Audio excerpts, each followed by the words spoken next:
Talk to us about people who have died after COVID exposure who may not have been registered as a COVID death because they've gotten COVID exposure. They, on paper, recovered from it, but then a month later they pass away, or 2 weeks later, and they die of heart disease or a stroke. Does COVID really have a role in that? Because one of the things you have to look at is every year in our country, 16% of our nursing home population passes away from natural causes every year.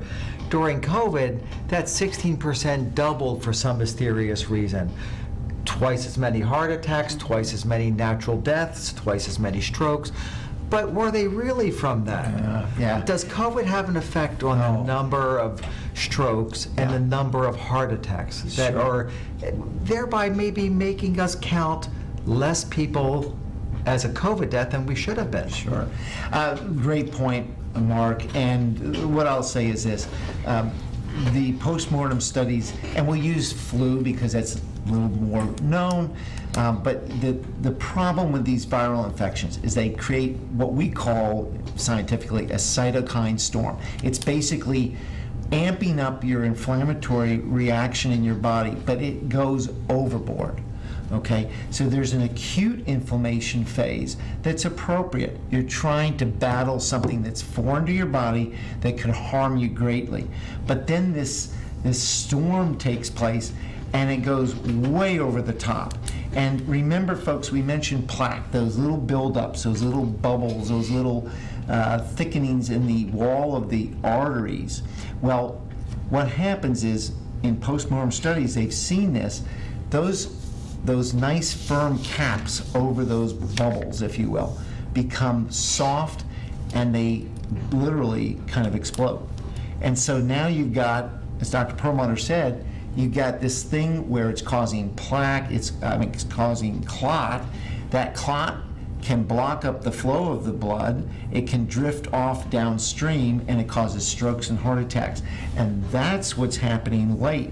And honestly, folks, with the COVID, you know, we've only got a year and a half of experience with something like this, but we already know it causes major, major inflammation storms, and that is what the late causes of death may be occurring from. Now, and they may not be counted as a COVID. That's right. It's counted as something else. Right. So people who say, my mother had COVID and survived, but darn if she didn't have a heart attack 2 months later. Right. May actually have been because she didn't appropriately prevent the COVID from getting to her.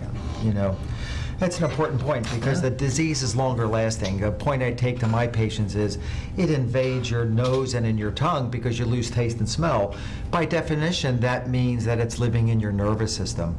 Who's to know that it's not the cause of some type of Alzheimer's disease, or because viruses do hide in our nervous system. That's why chickenpox will turn up to be a shingles infection, incredibly painful, the most painful disease in the world, you know, 20, 50 years later. Right, because it hibernated in your nervous system until your immune system drops with age or with diabetes or other stresses in your life. Correct. If it's still living in your nervous system, in your brain, how do we know what effect? Will it be the responsibility for your Alzheimer's that you otherwise would have never had? We just don't know these things. You know, don't expose yourselves, folks, to oxidative stress. We do it through our lifestyle decisions. We do it through, you know, a lack of just simple things, getting good sleep, getting exercise, appropriate exercise, eating a good diet, you know, all these things that we understand.